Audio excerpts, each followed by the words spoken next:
For the first time in 2024, the Octane Series gets a chance to head to the track. For a lot of the viewers coming back tonight, you saw the Ignite Series make their way with a return to the Xfinity car, but tonight it's a brand new package for a second season. It's the Gen 4s at Daytona, and it's going to be high horsepower, high speed racing from the high banks in Florida. Now it looks like there's about 3 minutes and 50 seconds left on the timing charts. Qualifying is on the move, and this is the 2024 Daytona Duels for the Integrity Octane Series. Great to be back for a second night in a row live on FTN. We're going to be setting our lineup for the Daytona main event in 1 week's time next Tuesday. Qualifying will set up the front row, the duels will set up the rest of the starting grid, and so far we've got just under 30 drivers registered, with more still on the way as we're getting set to go racing here in Daytona once more. I'm David Kreutz, producing and commentating, and tonight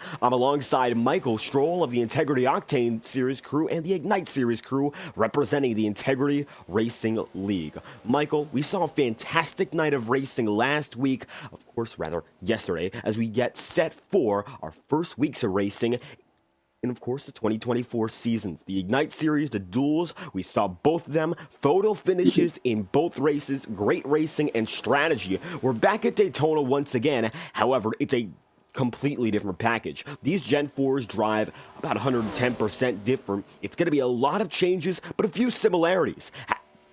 How do you think we'll go into this race, understanding what we saw yesterday and bringing it to the rest of this season? I'm not real sure, to be honest. I think these drivers are in for a big learning curve. These guys ran the Gen 7 last year, as I'm currently watching the Coke series.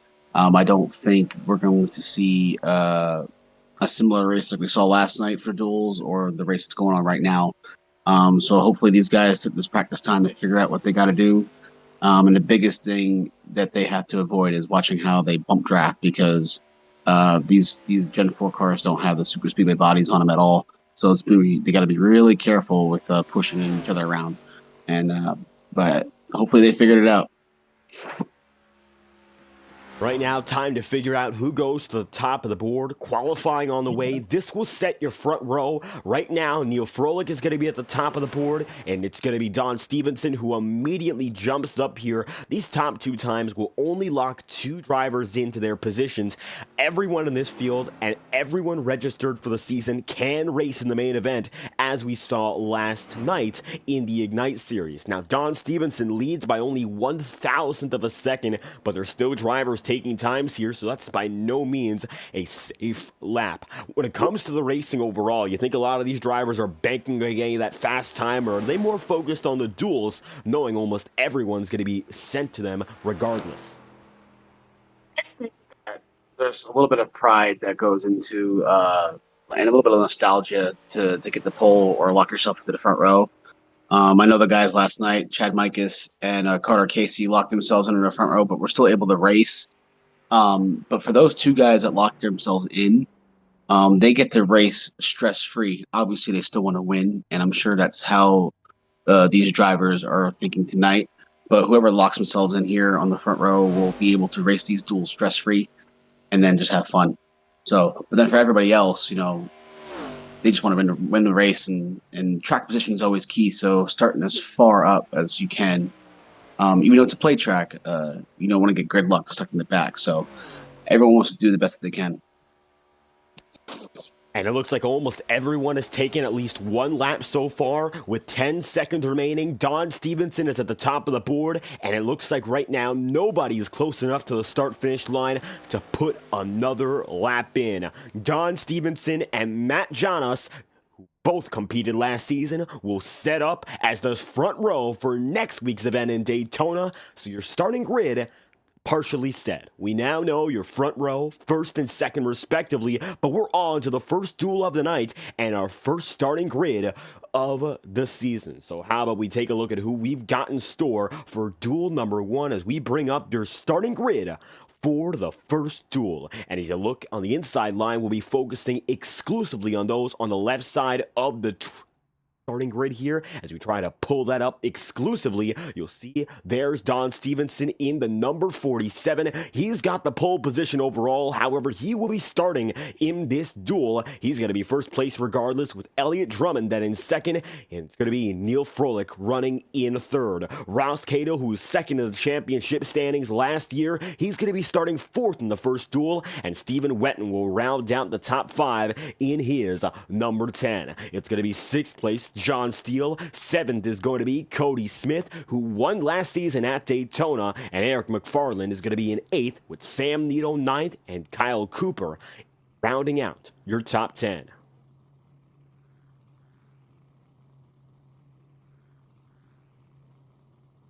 And for the rest of the drivers here, you're going to see Ryan Farrell is going to be in 11th. It's going to be Jim Fife in 12th. Justin Trombley is going to be in 13th. And it's going to be Chuck Sweeting in position number 14. And the final driver in this field is going to be Cody Griffin in duel number 1. He's going to be 15th and last as the drivers get set to go. As a matter of fact, right now, we're looking at almost everyone on the field.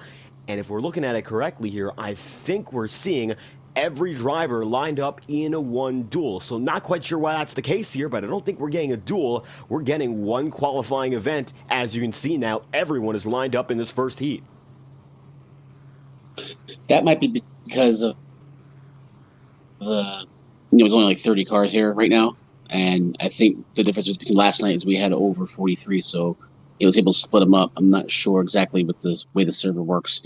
I'm only looking at my phone right now, but that might be the case.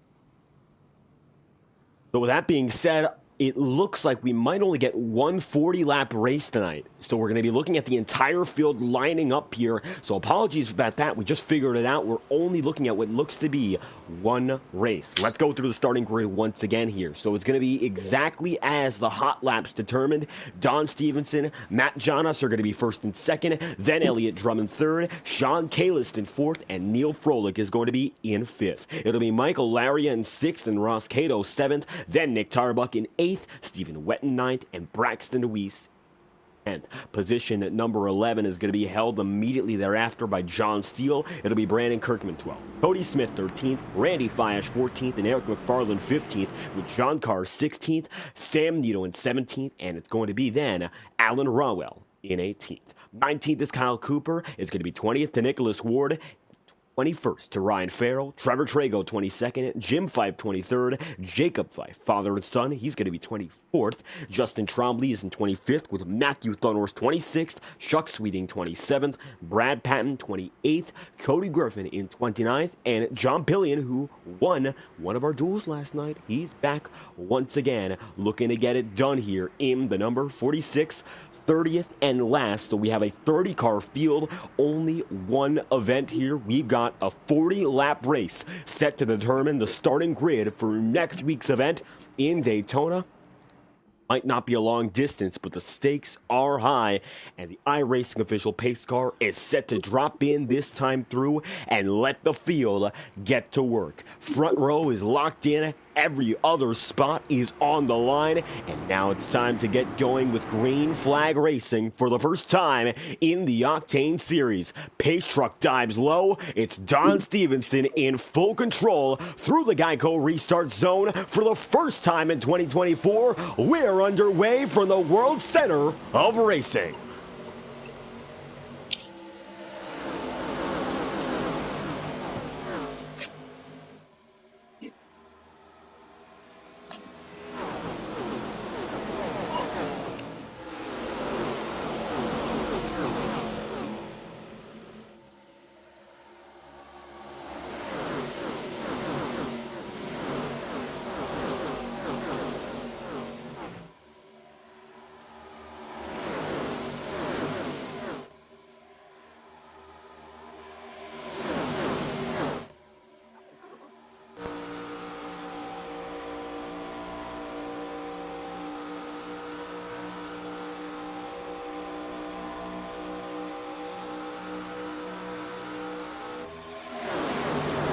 At the line, Stevenson and Jana still hold control. Every driver who showed up for this event, they're now in one field, so it's going to be a big big race up to the front. 40 laps in total, not a lot of time for these drivers, and it looks like, with that being said, you got to race a bit more aggressive here if you want to make your move and gain more positions. You're racing against everyone here, so every spot matters that much more. You're racing against everyone. It's a direct competition. You don't have to wait until that next duel to find out who you're going to be lined up against. You have the chance to decide that right now. For the most part, everyone has stayed the same at the front of the field. No major changes to this point. And right now, Michael, how do you think these drivers are going to get themselves ready as we look forward to only one of these races to set the entire lineup? Yeah, I think it kind of threw them a curveball when they went to the grid and realized, oh, we're only doing one race. So some of those guys in the back, like Cody Griffin and Pillion, who won last night's duel number 2, maybe wish they would have qualified. But it'd be interesting to see if they can race their way to the front and see how these guys navigate the draft. And it's going to be a very interesting race when it comes to that strategy, because now you look further back, they're still stacked up, and not a lot of drivers having that confidence to make the big moves, going 3 wide already. We saw that in the first duel last night. Drivers were not afraid at all to use that top groove and split the middle. But I think when it comes to this Gen 4 package, you cannot be as aggressive. You got to be a bit more calculated. You got to understand the circumstances around you, because these are not at all challenging to get loose and turn around. You can see the way they're shaped. The SuperSpeedway bodies, as you mentioned, Michael, they're not on this car in iRacing, which means you can get under someone's nose and it will become a huge issue very, very fast. It's going to be all about the patience as opposed to last night where you could push and shove a bit more. You got to assess your risks and go at the right time. A lot more strategy every lap as opposed to waiting for that final lap here. I think it's going to be a much more calculated race as a result. Yeah, it wouldn't take much to get the rear tires off the ground. You got someone jacking you up. But just looking here right now, I know one thing. If I was in this race, I would try to get the middle with work. I think, at least in the B car, it's a good sucker hole, and you can make a lot of time up there. But I think these guys are just going to be patient and feel this one out until we get past halfway. Right now, we saw one driver get up on the wall. That was Sean Kalis in the number 43. As they come down the back straightaway here, sun is already setting, so expect those conditions to keep changing as the night goes on. I think it's going to be similar eventually to how it was in both duels last night. Nighttime skies here in Daytona. A lot of new drivers, so we'll keep that driver identifier on the bottom right all night long. Still leading on the bottom side is Don Stevenson, and his number 47 needs no introduction. Winner last season at the Charlotte Roval, competitor all throughout the playoff system until the penultimate round. He's a veteran up in the front of the field who knows what it takes to win in this series. However, right now, he's not seen much a challenge. He's been given that race lead, of course, thanks to his qualifying performance overall. He's got the pole position to this point, but he's got a chance to go for those bragging rights, as we mentioned previously, and he's still lined up toe-to-toe with his front row competitor in Matt Jonas here. So when it comes down to Don Stevenson, is there any real motive for him to go for the race win, or does he have a chance to sort of lie back and learn how the pack works? That even his intention right now? I don't think it is, but there is an opportunity for him to sort of drop further back and get to play around with the mechanics of this car if he so chooses. Yeah, knowing Don, he's not a big fan of plate racing to begin with, so I think we're in this position right now where he's out front and at the pole. He's probably happier than he can be. But I think for him, and just putting myself in the driver's shoes, I would be learning as much as I can right now, because that would pay dividends for myself next week. So I think that's what Don's going to do. And of course, you know, as a racer, you just want to win every race that you're in. So he's probably going to just stay up there as long as he can. If he gets shuffled out, maybe just kind of see what he can do from the back, maybe get back to the front and just learn as much as he can. A learning experience right now for Don Stevenson is right now he's being pushed, or rather being helped out by a driver right behind him who's a rookie in this series and a rookie to the league. He came in last night, but Elliott Drummond is going to be running in both series this season, and the number 5 CarQuest machine already up to the top 5 on the board so far tonight. Looking solid so far, and Drummond, no stranger to FTN competition. However, he's here to make an impression in the Octane Series. We saw him last night for the first time, had a lot of pace in his duel, and he's looking to go for another chance at a duel victory, hoping to lock himself up for a podium start, if anything, because now he's inside of Matt Jonas and actually has an advantage down low. Looks like that bottom side is coming together much better, and he might have a chance to work with Don Stevens here to perhaps take the lead of the high line if they continue to be less organized right up top. Still, the bottom side seems to be slightly dominant as it was last night, and that's a statement that was echoed by both of our dual winners. And a matter of fact, one of them is racing tonight. He's further back in the field. It's John Pillion in the number 46 who we spoke to in regards to his race-winning success. He got it done, duel number 2, and it was all about that bottom groove. He was able to learn as he watched Thomas Bressi use it as a defensive mechanism, and he noticed that if you were the leader, you could defend both lines by taking that low side and working with it all throughout the race. Right now, Stevenson's done a very good job of replicating that same formula, but still, different package. I don't know whether or not that'll be as effective here as we're seeing a third groove start to develop. Yeah, any of these plate tracks, aside from the next gen, so I was just watching the Coke guys go at it with the top lane was pretty dominant. You want to be on the bottom, and the goal for the top lane is to pinch and be as smooth as the wheel, pinch that bottom lane down to get that run off the corner, and that's the only real way you're going to be clear the leader.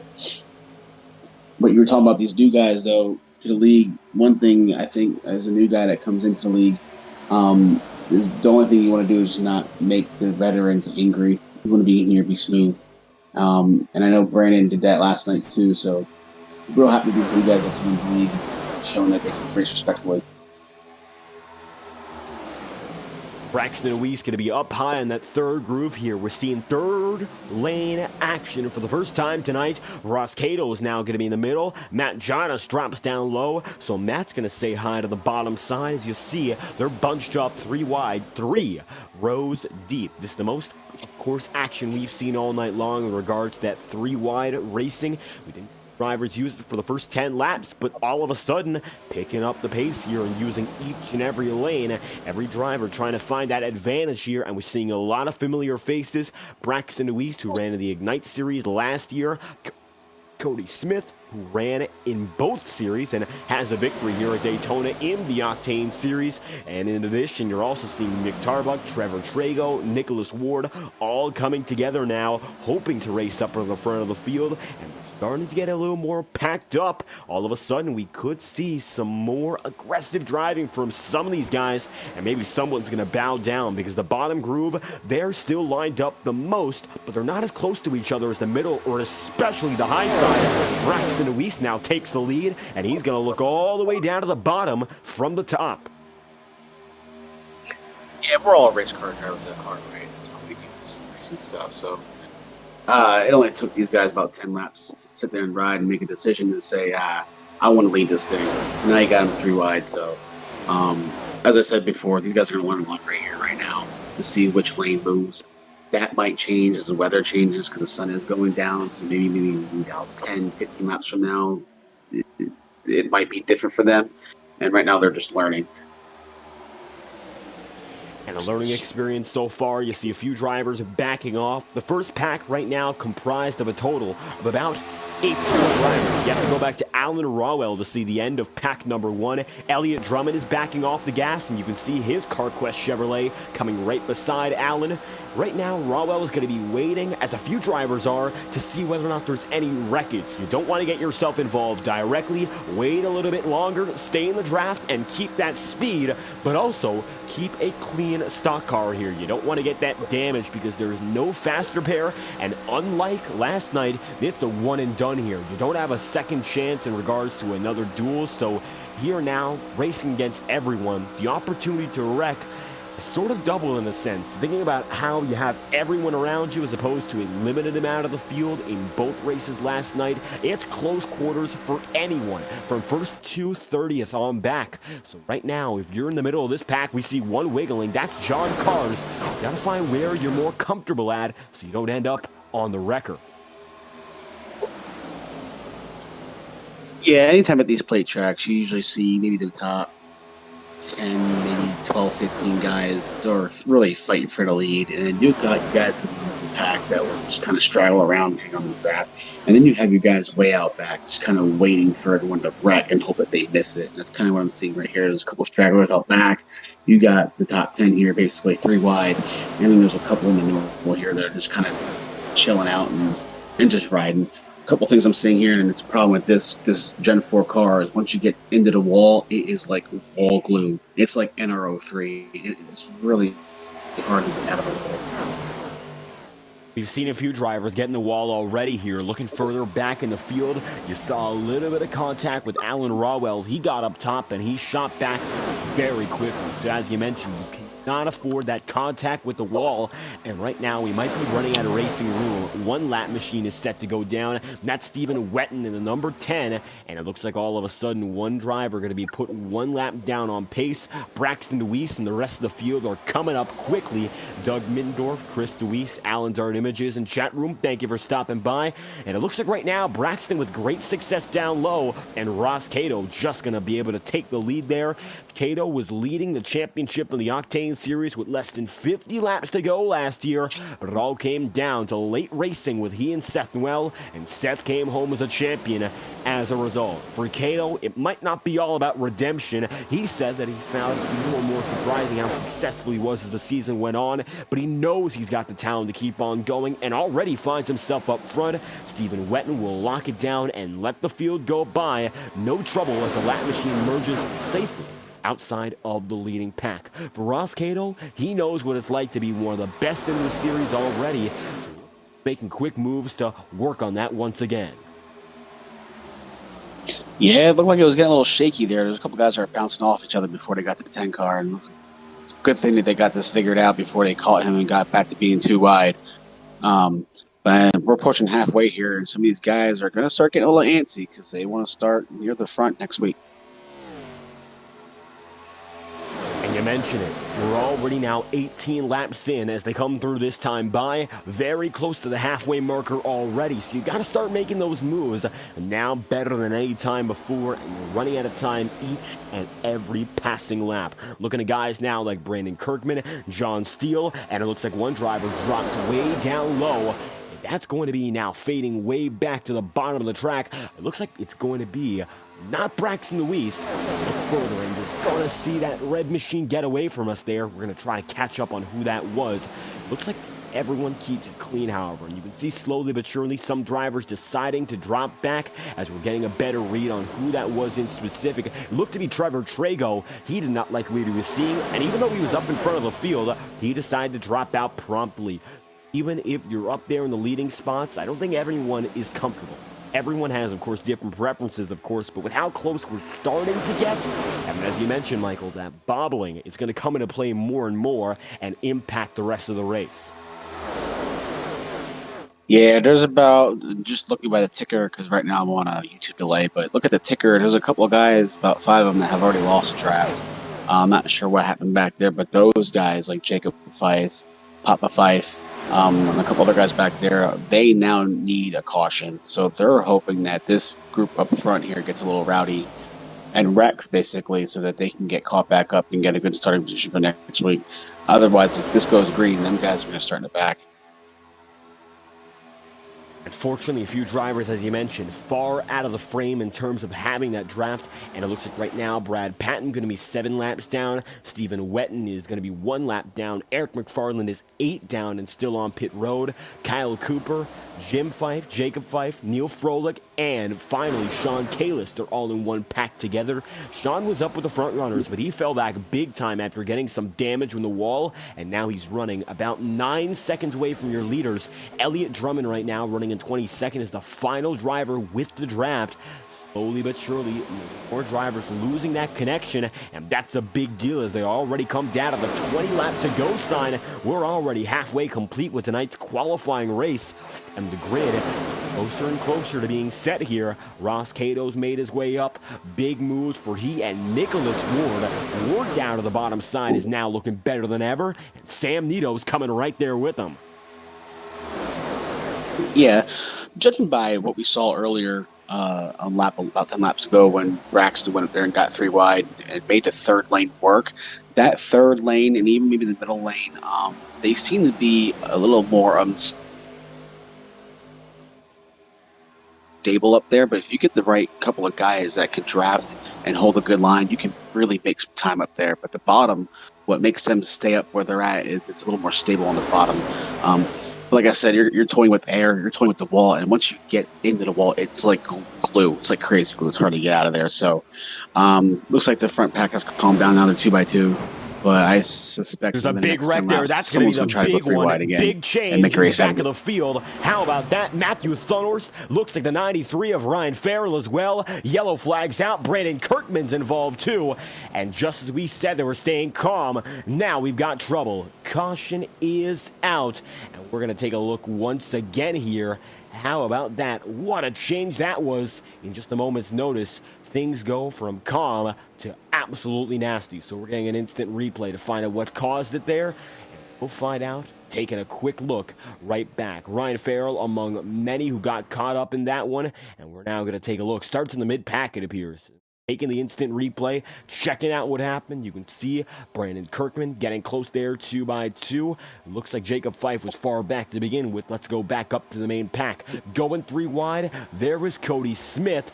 And it looks like as they go through a little bit of beating and banging, close there for the number 82. Nick Tarbuck's going to take him right up the track, hit Brandon Kirkman, and that's where it all begins. John Steele gets involved as a result. You look at John Cars right up the track in the 82. The number 69 machine, Alan Rawell, is also involved. Yellow flag is out. It's the biggest wreck of the night so far. Of course, it's the first caution. Huge one. It's a smoke show, and this brings us back to pacing. This is going to organize the field once again. For the drivers who lost the draft, it's a saving grace. For the drivers who were involved, of course, that might be their night already, and things shake up big time as a result. Yellow flag out, Nicholas Ward the leader, and things are going to change as we expect perhaps to see some drivers come down to pit road now. Off because I didn't want to delay, but it looks like the 4 car went up there and the car in the middle, I can't tell what number it is, kind of came up and squeezed them into the wall. But like I was saying before, this is a big break for those guys that had lost the draft, like Jacob Fife, who was way behind. And now you're going to really see some racing. I feel like we'll get going about like 15 laps to go. And coming down to the final stretch, we see some drivers making their way on a pit road. There's Elliott Drummond. He's going to be alongside right now. Sam Nito. In addition, Matt Jonas makes it in. So pit road's going to get busy right now, and most of the field comes in for strategy besides about 5 drivers.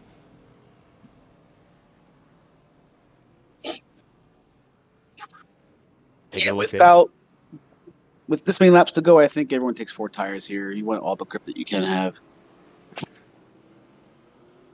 That's the call for many in the field. There's Jacob Fife, who'll be coming right out behind Neil Froelich and Sean Kalis. So 4 tires, because the tire wear here at Daytona with these cars is serious. It's not like the B cars we saw last night, where it's as big a deal. Here, with the speeds and the package, it really comes out as a much different style of racing, which means those tire lifespans, they matter much, much more. 24 laps in for Nicholas Ward. He is now your leader, and he is one of only 5 that has not gone down a pit road at least once tonight. Top 5 have all not gone in. Ward, Cato, DeWeese, Pillion, and Kyle Cooper. That's the only bunch of guys who have not gone in pit road, and as a result, they're going to be up at the front of the field, but we'll see whether or not that trade-off is worth it here. There's a chance it is, but right now, of course, a big risk, and we have not seen any other restarts today. Now, with this many laps to go, I probably would have pitted myself. Those guys that stayed out, I think they'll be okay, but I think their cars will still be a little bit more unstable than the ones that did pit. So it'll be really interesting to see how those guys fare as far as handling goes, because I don't think they'll be able to make the moves that those guys that just put on 4 tires will be able to make. Track positions all they're banking on here. One driver going to be coming down and in this time by. That looks to be Stephen Wetton. You'll see the number 10 is coming in. He chose to stay out last time through, but is now going to opt to come in once again. So the caution is still out. Going to be a 14-lap dash from this point onward, it appears.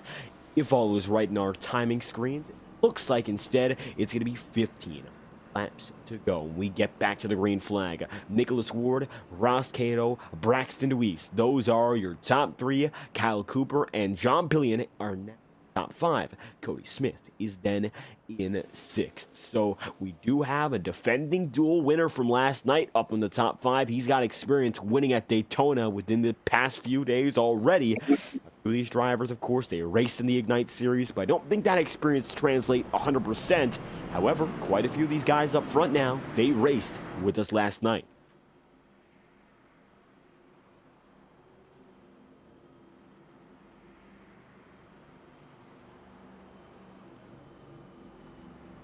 Coming down the back straightaway this time through, Nicholas Ward, Ross Cato, Braxton DeWeese, other drivers, including Stephen Wett.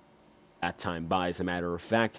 And look back, you'll see Ryan Farrell, Randy Fiash, Alan Rawell still trying to catch up with the pack. Alan has severe damage there on the front end, and he got caught up in the wall, not only in that most recent caution, but also during the green flag run. So it looks like all that damage is coming back to bite him here.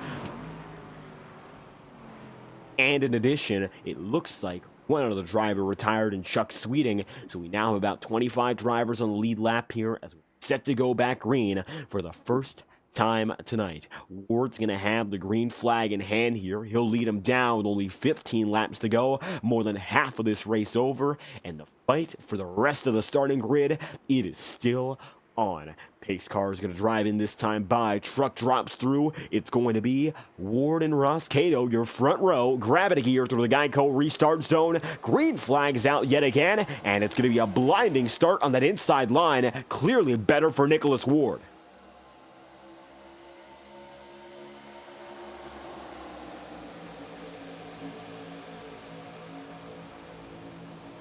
And a rocket ship start there for the driver, the number 97. He gets on the way much better, and as a result has that race lead as he's set to take it down the back straightaway this time through. Next on the line, it's going to be Braxton DeWeese and Ross Cato there in the 3rd spot. Kyle Cooper in 4th as they're already stacking up, double file yet again, and all of a sudden starting to play that game of building the lines up once more. Cooper for the first time inside the top 5 and making quick gains as he's coming around the start-finish line yet again.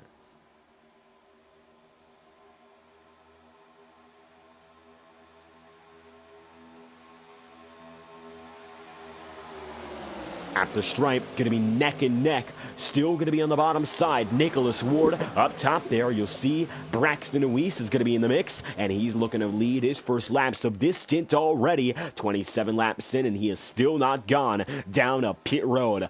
1st and 2nd are still going to be controlled by drivers who have not gone in for a pit stop once tonight, so they're going to keep it up there despite the fact the tire wear might be getting to them here. And with 14 laps to go, more of the same up in front. One driver is going to try to split the middle there. It's going to be the number 46 of John Pillion. John's going to be looking to try and take the pass, but just can't find it, as up to the top side, there goes the number 43, and already going to be another driver trying. That's Sean Kalist. It looks like he's trying to keep himself up there, but not much can be done when you got no help there on that 3rd groove.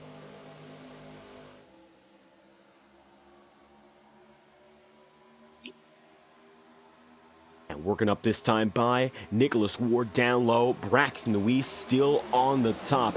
Back straightaway, going to be 13 laps to go until we get going once again. And the 2024 Daytona Duels coming to what could be a very exciting close as you see Ross Cato jump right up top. Michael, now we're seeing them get aggressive once again. Do you think there's any preferred line in these final laps as they start to stack up 3 wide?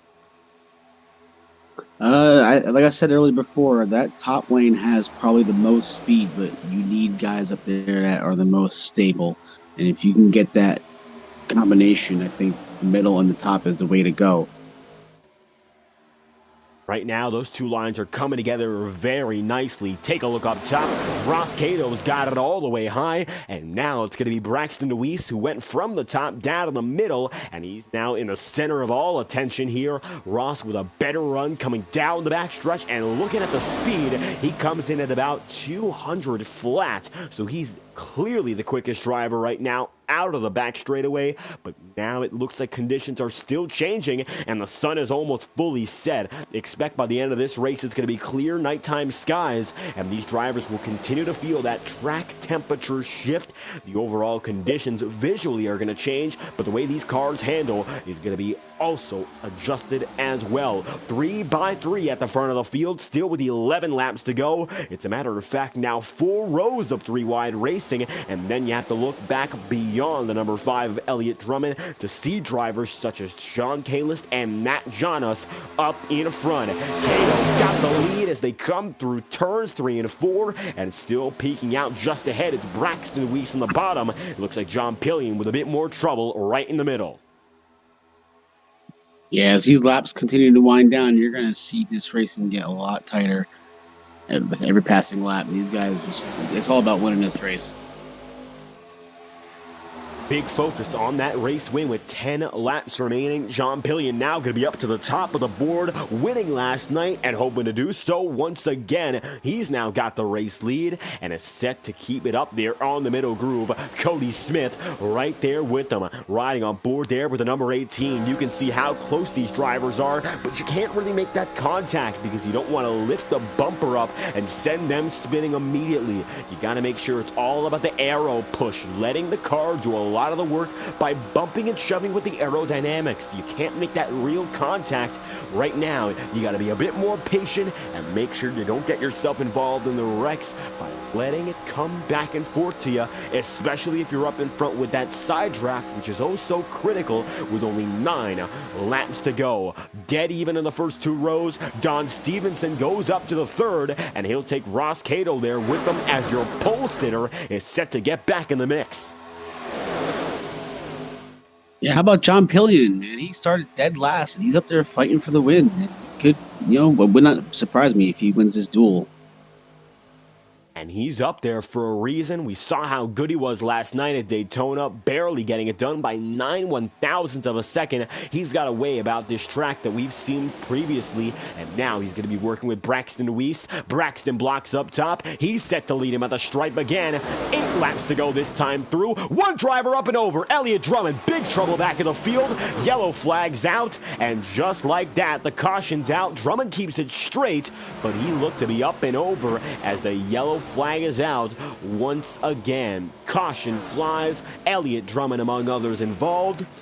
We're going to take a look right back. Here's an instant replay on the matter, and Drummond looked to be sent up nearly onto his roof, but he gets back going once again. So we're going to take a look. With 8 laps to go, this might be the final caution of the night. Cody Griffin, Thunhorst, and then Elliott Drummond. And although everyone kept it straight, it was Thunhorst who spun, Drummond who went up in the air, get going once again, but not without incident. Caution is out, and the yellow flag flies once more.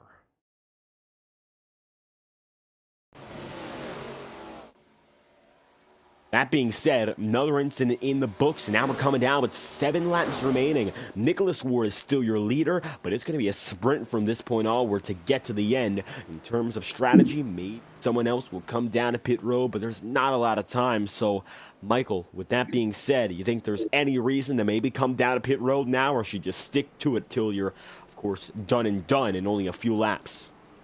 With this few laps left, the only reason why you should be coming down pit road is to fix whatever damage you have. Like those guys who didn't pit on the last caution, like Braxton, you're up front. You got what you got, and run it till it blows. That would be my mentality. Yes, at this point, very little time to go back. So I think Nicholas Ward is going to stay out on the track. Same goes for Braxton Weiss or Kyle Cooper. I don't think we're going to see anyone else up in the front of the field try to go down and in. We'll see if anyone opts to, but I think it's going to be very unlikely here with 7 laps remaining. And as we come through this time by, you can see the drivers with damage in the back of our frame, but the leaders, as we expected, they're going to stay out on the track. Some drivers are going to come in this time by. Ross Cato does make it in. Cody Griffin opts not to, but it looks like Thunhorst, Elliott Drummond, and then Randy Fiash, they make their way in, and it's going to be finally Brandon Kirkman, and then Trevor Trago making the move down and through. So just like that, multiple drivers make their way in this time by, and it's time to get back going once again. 6 laps to go. Yellow flag is still out. We will have a 4-lap sprint. We get back green, so really not a lot of time for these drivers to finish the job. Going to be only 10 miles of racing. I think it's really going to be a sprint from here. Nicholas Ward, he's got the front row, he's got the first position, he will be the control car, but at the same time, that's a big risk, and maybe that'll come back to bite him. Yeah, it could be.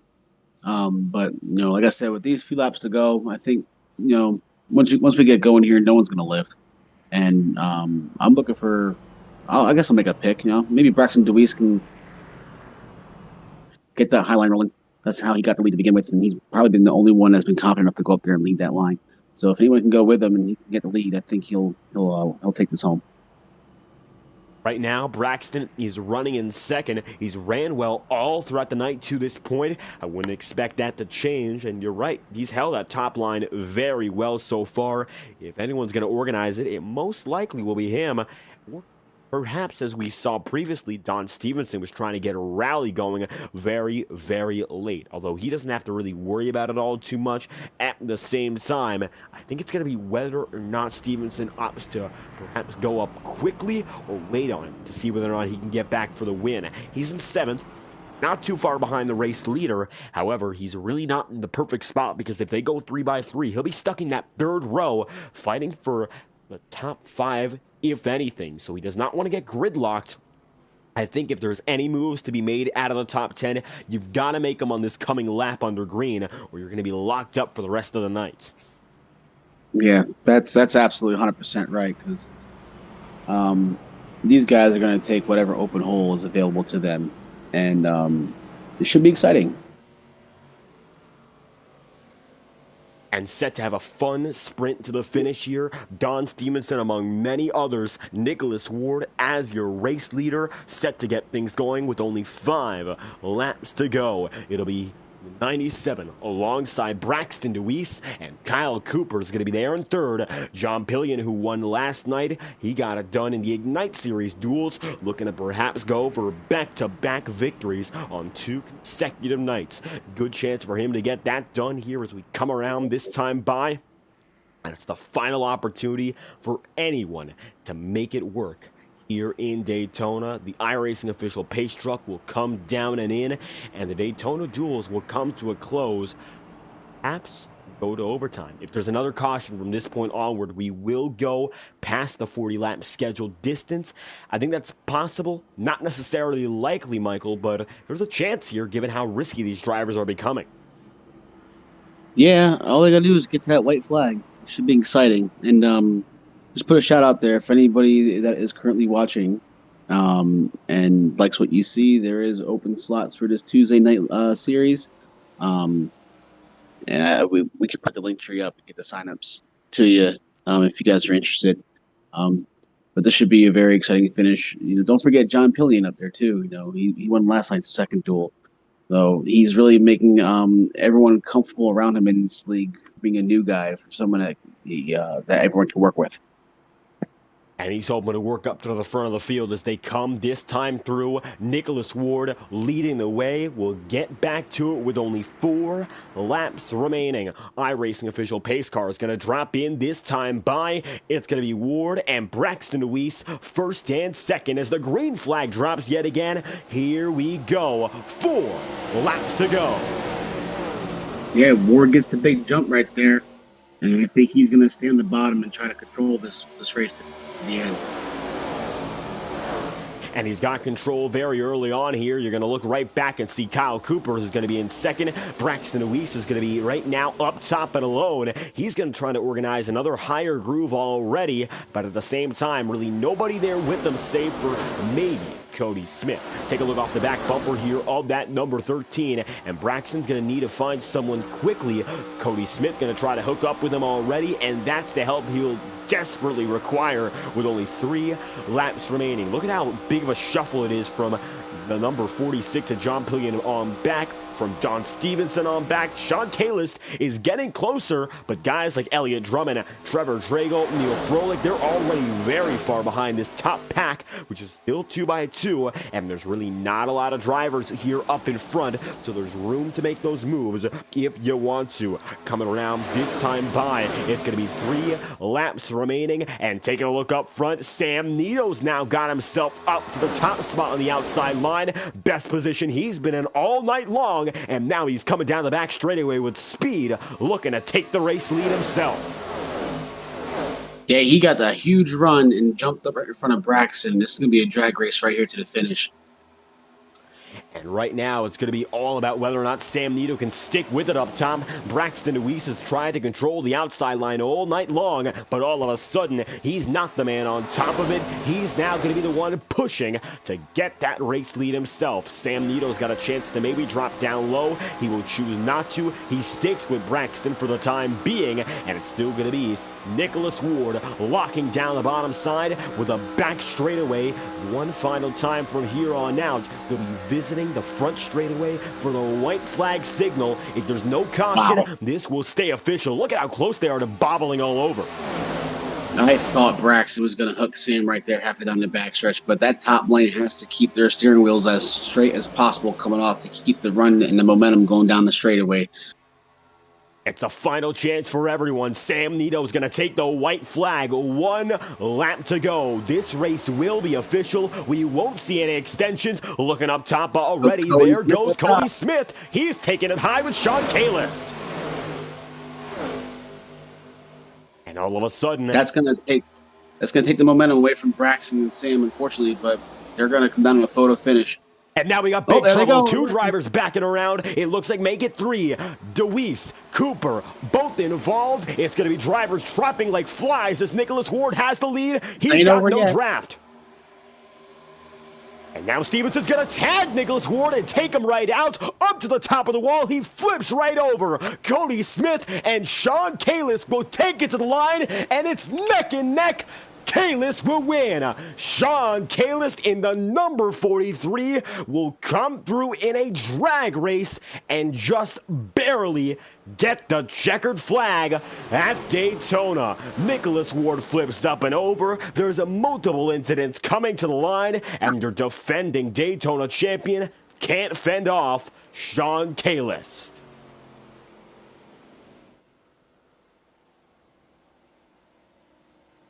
What a race that was. The entirety of your lineup for next week has been said. Kalis will be starting 3rd. Cody Smith starting 4th. What a race that was. That was one hell of a finish. It all came down to one great finish there.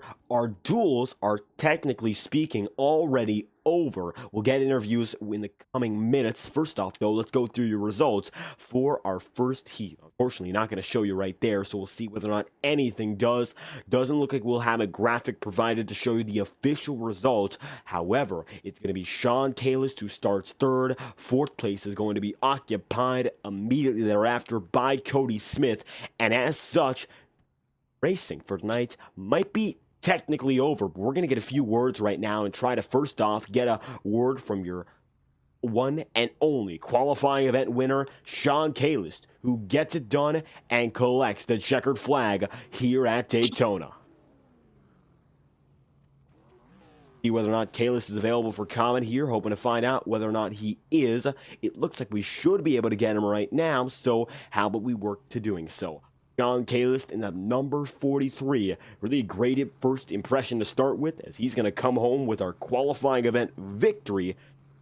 Find out whether or not we can get him this time through. Kalis is the first driver we talked to, hoping to get a word as in addition, perhaps get one from Smith.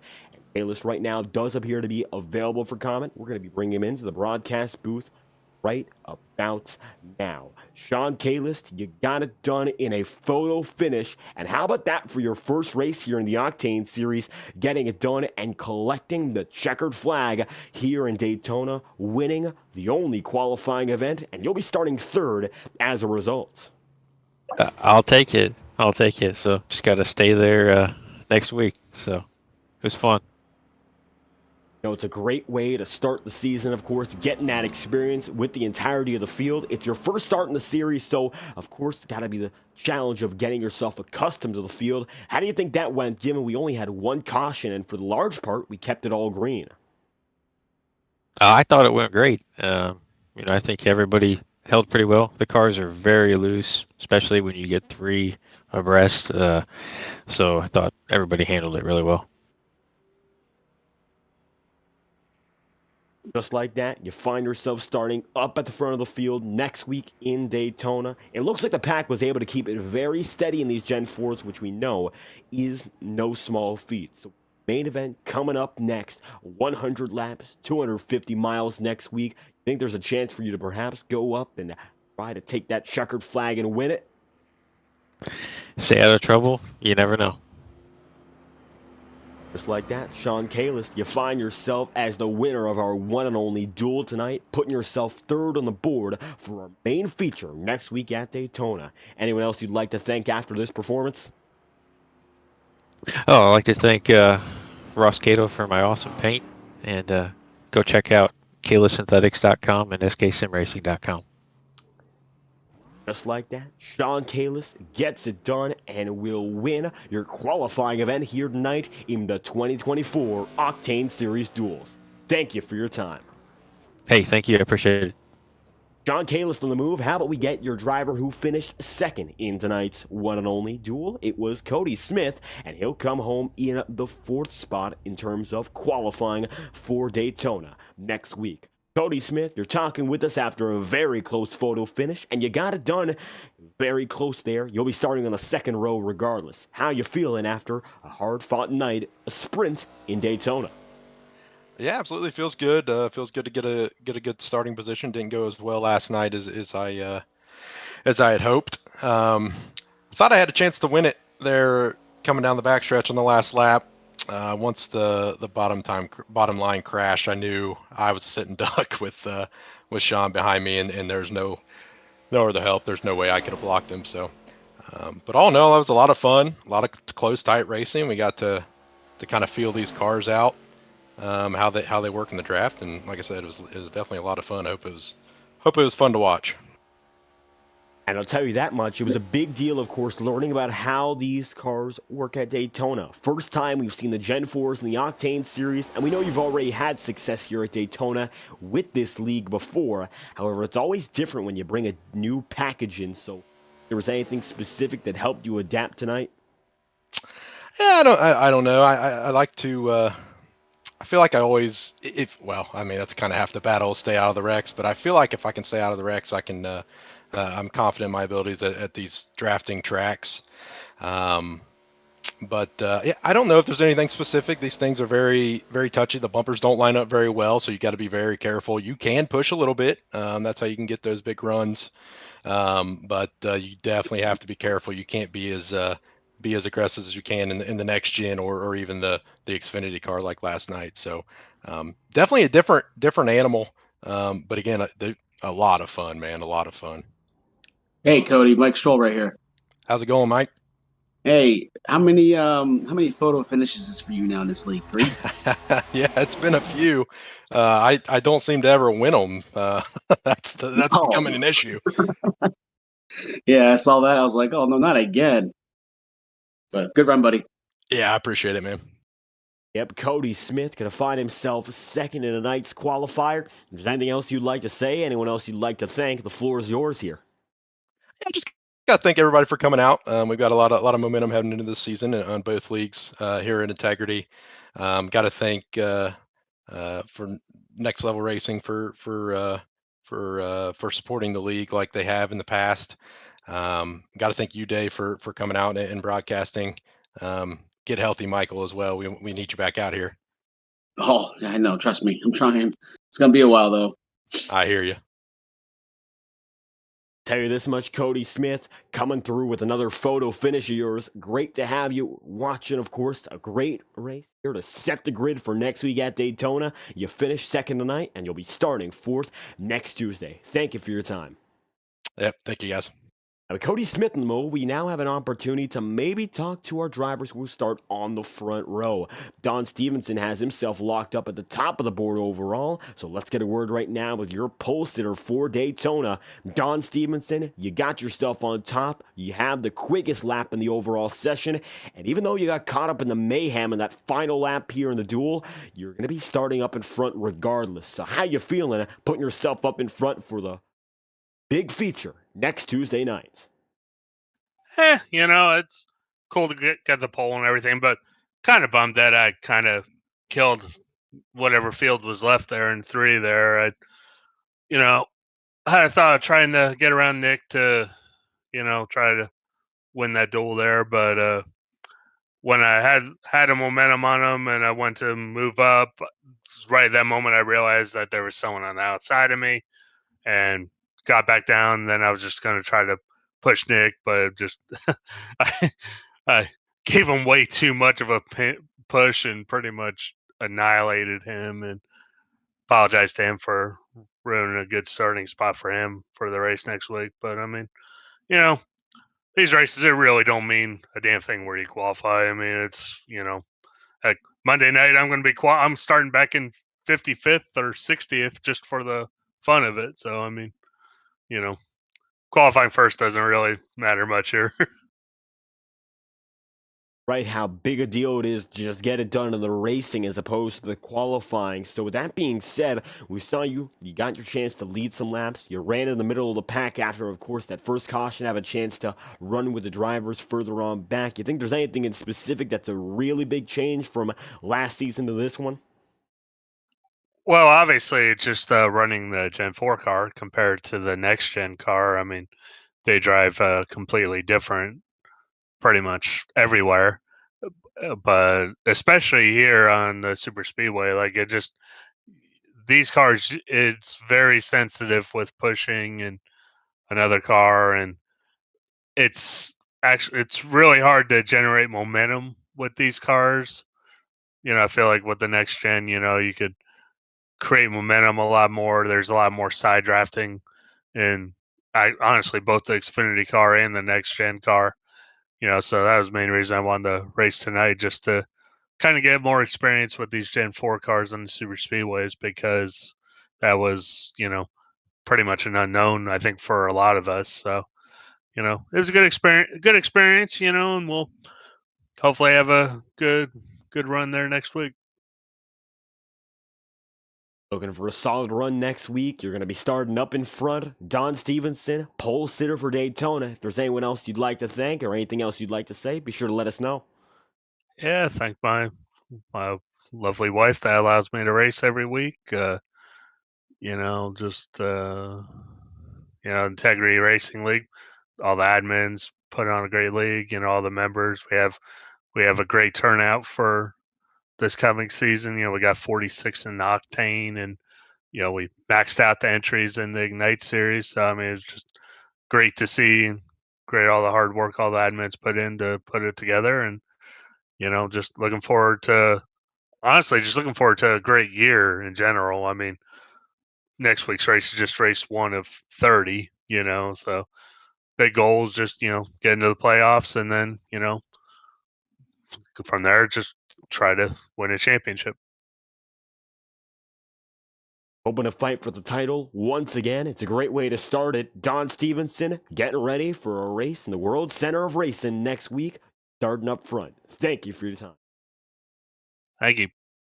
Don Stevenson on the move. I don't think any of our other front runners from the duels are going to be available for comment. It looks like Matt Jonas will be starting up on that front row too, has left. So we don't have much else in regards to the drivers to speak. That being said, I'd love to, of course, leave off with some final thoughts after what was overall a brief but very entertaining race here in Daytona. So, Michael, before we, of course, say our final goodbyes for the night, think there's anything else to add when looking over this entire event? No, I think next week, with a larger field, hopefully everyone that had signed up shows up, because there's a lot more that did. But like I said, you heard Don say it and you heard Cody say it, trying to learn the car at these drafting tracks. I didn't realize or anticipate that they were going to be as loose as these guys said they were. So that throws a whole other wrench into it. But it looked like a hell of a lot of fun, and I wish I was out there. But we'll put on a good show for you next week with both series.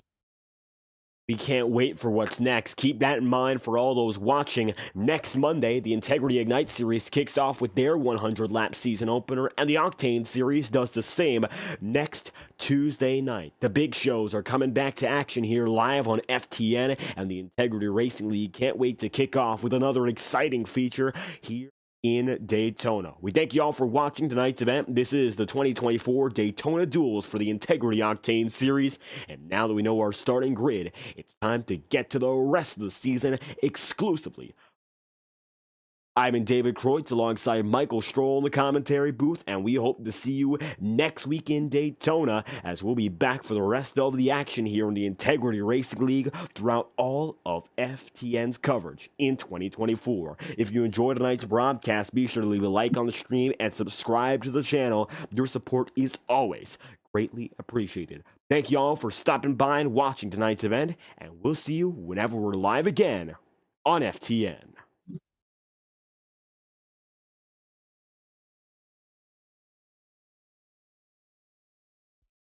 Racing isn't easy, but experiencing it is.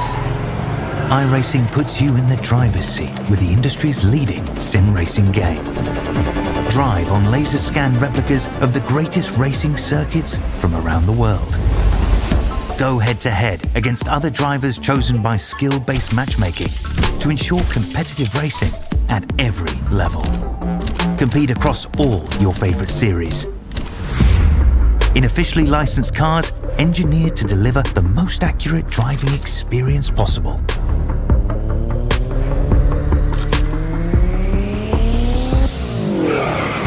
Join a race or host your own with players from across the globe.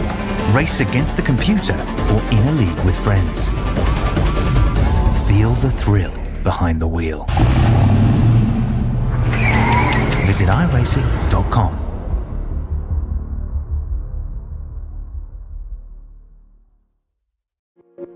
Boundless makes its presence felt. Be ignored. We're helping turn ideas into reality with a wealth of building products that take every architectural style to the next level. This is what it's like to imagine, build, and transform anything we want into exactly what we seek. This is what it means to be boundless.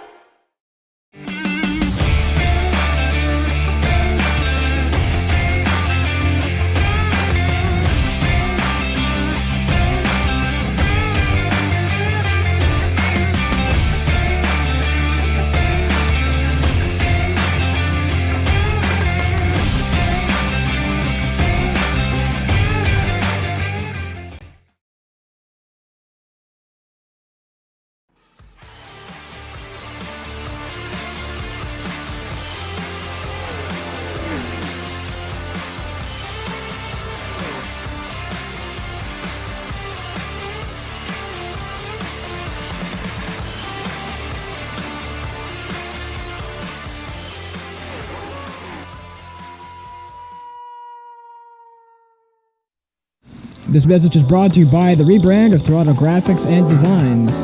This publication may not be reposted without the authorized written consent of Throttle Graphics and Designs. NASCAR Camping World Ford F-150. NASCAR Xfinity Ford Mustang. NASCAR Cup Series Next-Gen Ford Mustang. Arca Menards. This has been the publication of the redesign and rebranding of Throttle Graphics and Designs. This message may not be reposted, republicated, or rebroadcasted without the authorized written consent of Throttle Graphics and Designs. Thank you, and thanks for your time.